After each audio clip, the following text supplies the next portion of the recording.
Olá, bom dia, são 8 horas e 16 minutos, terça-feira, 14 de julho. Esta é a TV Senado, eu sou André Ricardo e você está assistindo ao Senado Agora.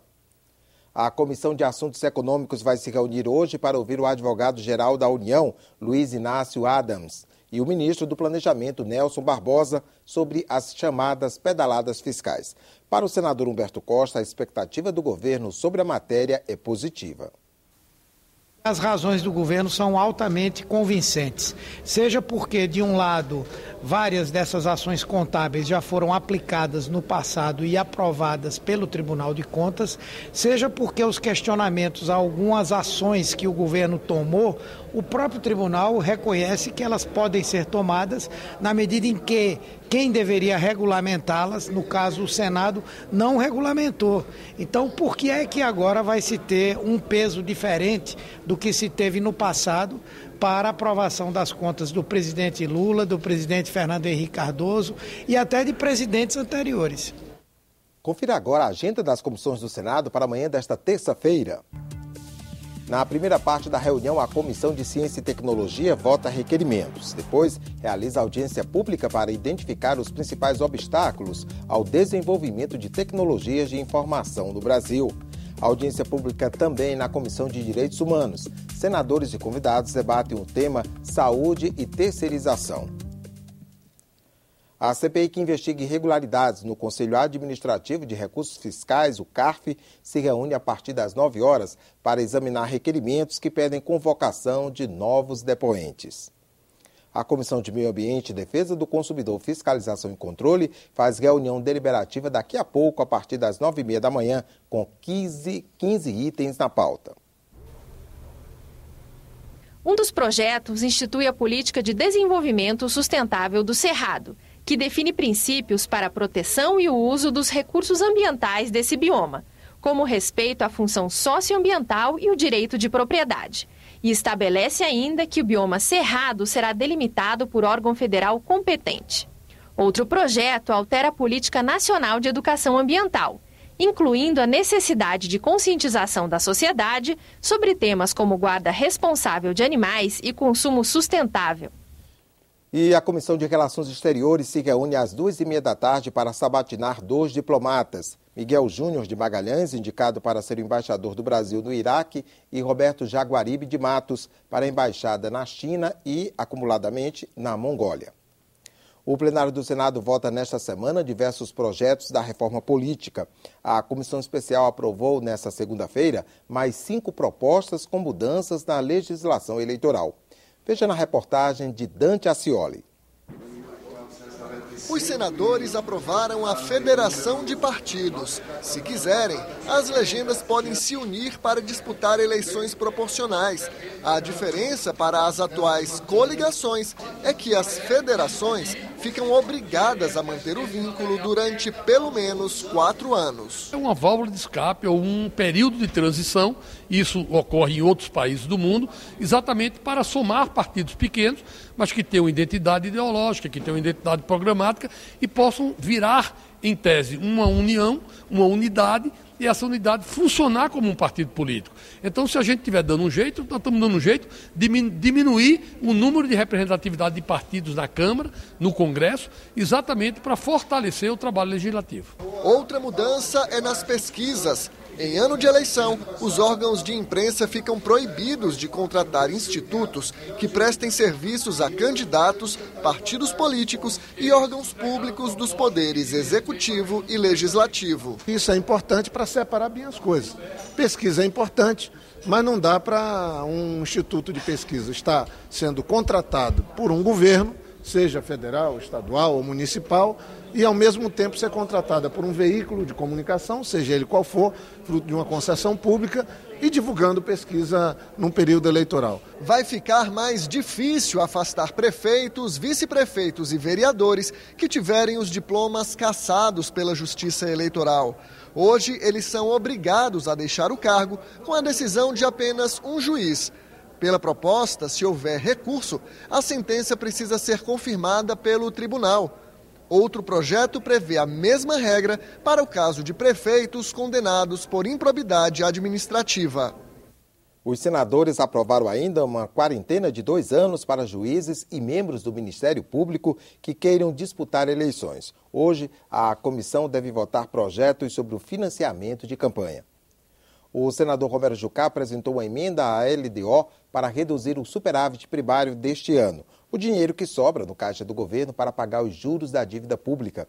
Ele pretende mudar o orçamento de 2015, que já foi sancionado pela presidente Dilma Rousseff. O texto em vigor prevê um superávit de 66 bilhões e 300 milhões de reais, 1,2% do produto interno bruto.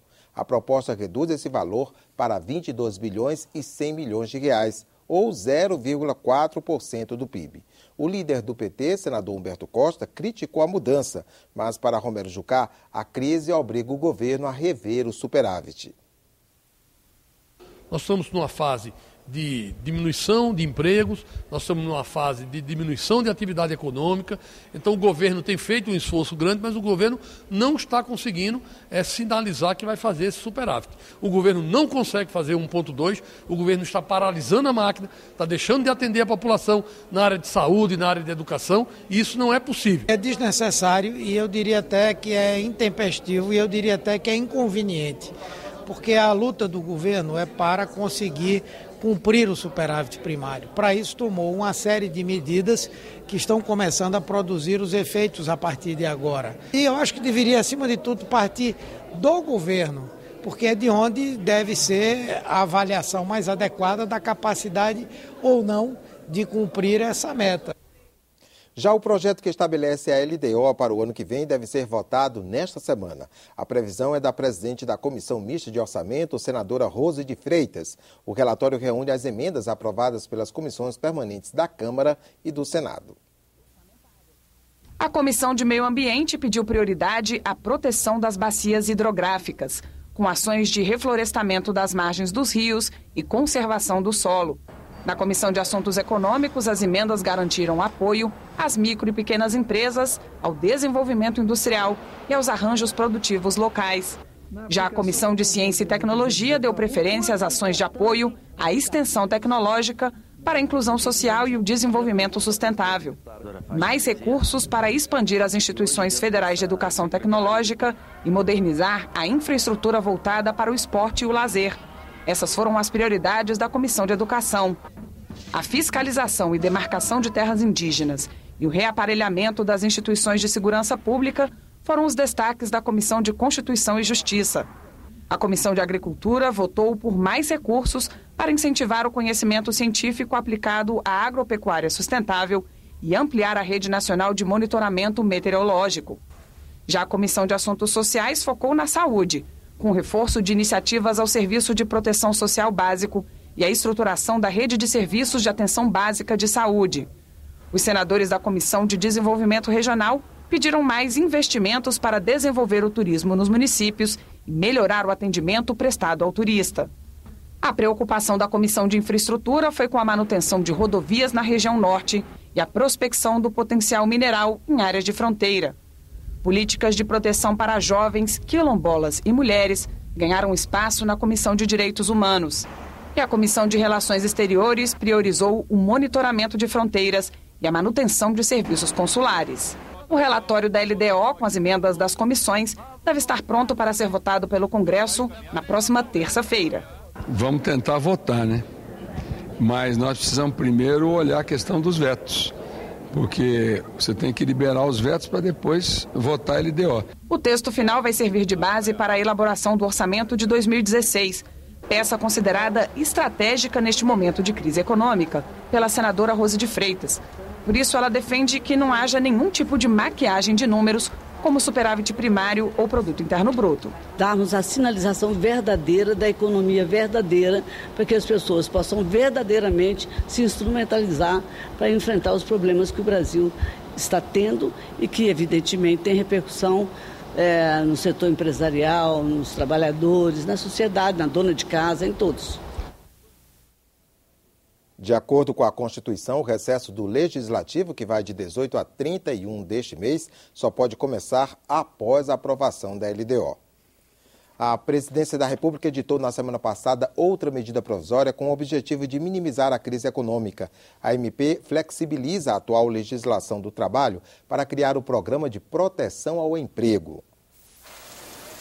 O Programa de Proteção ao Emprego permite às empresas em dificuldades financeiras temporárias reduzir a jornada de trabalho e o salário dos funcionários como alternativa à demissão. A redução pode ser praticada por até 12 meses. Nesse período, o governo federal complementa metade da perda salarial dos trabalhadores. O corte pode chegar a 30% da remuneração mensal. Um trabalhador que recebe até R$6 mil terá, caso tenha uma redução de 30% do seu salário, 85% da remuneração garantida. É um esforço importante para assegurar o nível de emprego. Por quê? Porque durante o período de adesão, as empresas não poderão demitir este trabalhador. A estimativa é que o PPE custe 97,5 milhões de reais até o fim de 2016. Os recursos virão do Fundo de Amparo ao Trabalhador, o FAT. O governo espera, com isso, evitar cerca de 50 mil demissões. Apesar desse gasto que o governo tem, o efeito final desse programa é efeito positivo. Porque ao invés do trabalhador ser demitido, ele continua empregado. Ele continua pagando contribuição para a Previdência Social, continua pagando contribuição para a FGTS, continua pagando imposto de renda.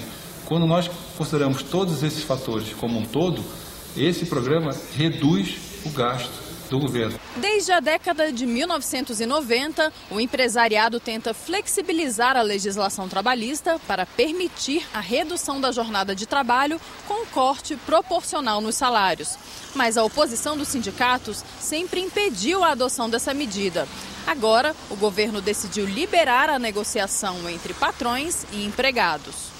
De acordo com dados da Confederação Nacional da Indústria, 6 em cada 10 empresas adotam atualmente alguma medida vinculada à redução do custo da mão de obra, como banco de horas, antecipação de férias, suspensão de contrato de trabalho e até mesmo demissões.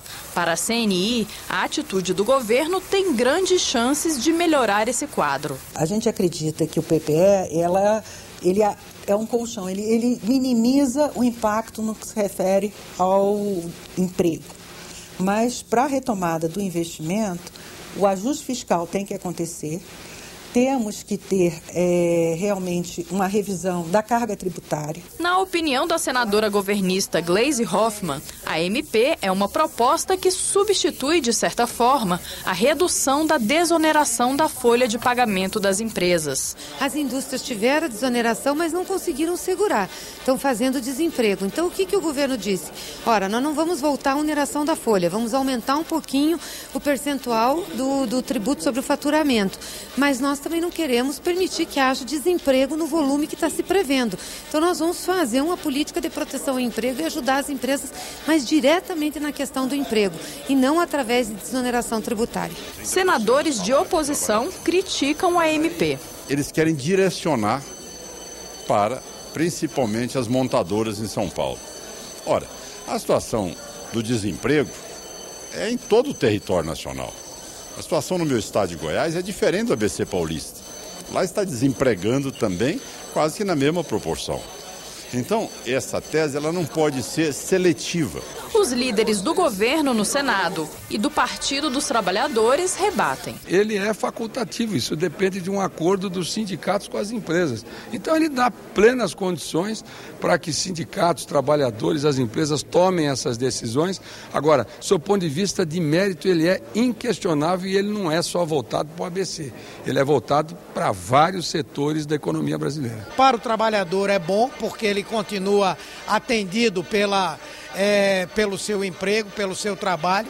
A redução salarial que terá será menor do que a própria redução da carga horária, garantindo a preservação de uma boa parte da sua renda.